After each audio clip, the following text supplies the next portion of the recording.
Bonjour, donc Didier Chénaud, Land Fabric, je suis paysagiste concepteur et donc en association avec Franck Jolin, paysagiste concepteur aussi, Square Paysage.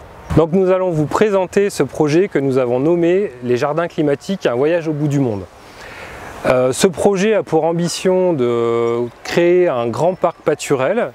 Il a aussi pour vocation de créer une cohérence paysagère d'ensemble, tout en poursuivant le maillage mode doux de l'ensemble de la commune, en particulier sur ce secteur. Le programme qui nous a été donné est issu d'un long travail avec la population. Donc on pourrait résumer le programme ainsi, donc un espace jardiné, des lieux de détente et de fraîcheur, ainsi que des espaces récréatifs. Notre parti pris a été de créer un cœur de projet organisé autour de jardins climatiques. Chaque période de notre histoire a connu la création de jardins botaniques reflétant une vision du monde ou un état du monde.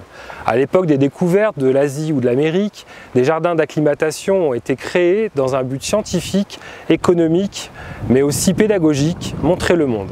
Aujourd'hui, les enjeux de découverte sont différents et la crise climatique à laquelle nous devons faire face pose la question de notre cadre de vie futur, de notre adaptation au changement et à celle de la végétation.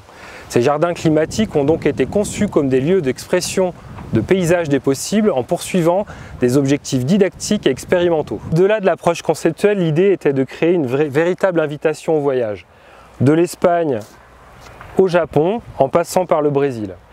L'ensemble des éléments de mobilier qui accompagnent le projet sont aussi conçus dans l'idée d'apporter des espaces de détente, des espaces de fraîcheur avec un parcours de l'eau qui commence par une grande pièce d'eau plane, des jets d'eau, des petites cascades, de la brumisation pour terminer ici dans une grande houe paysagère qui revient vers le bassin d'orage.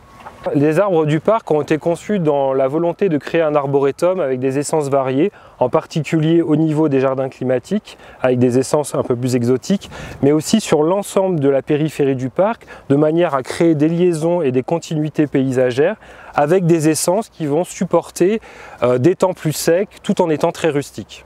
Donc pour compléter Didier, de manière plus subtile, voire discrète, les autres éléments du programme s'inscrivent dans la périphérie paysagère du cœur et assurent une transition douce avec le parc ici et avec ces nouvelles franges qui seront plantées.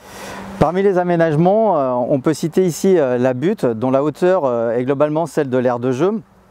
Donc cette butte facilement accessible offre un lieu privilégié de découverte des jardins et aussi du parc, mais c'est aussi un lieu de ressourcement, un lieu de calme à la marge du cheminement principal qui traverse le parc. Ici, en lien avec la chantourne et le bassin, se trouve le labyrinthe de graminées géantes, qui est aussi un lieu de découverte avec ici un petit ponton. Mais c'est un lieu de promenade, de déambulation et qui s'inscrit dans le cheminement que nous avons appelé les lignes de désir, qui est ici, qui permet de rejoindre l'entrée principale vers l'aire de jeu de manière directe et ludique. Et ensuite, de vastes espaces enherbés sont préservés, notamment ici, afin de proposer des lieux récréatifs, support de jeux libres ou de jeux encadrés comme le volley et le badminton et le foot ici. Cette simplicité d'aménagement périphérique contraste avec le cœur très aménagé du centre où nous retrouvons les jardins climatiques. À ce moment-là, tous ces espaces un peu libres périphériques peuvent aussi évoluer en fonction des attentes des Crollois et tout ce qui a été réalisé, étant donné que c'est très simple, peut être réversible. Donc après avoir écrit un premier chapitre avec la création du parc Jean-Claude Paturel, nous vous proposons donc une nouvelle page et nous vous souhaitons un très bon voyage dans les jardins climatiques.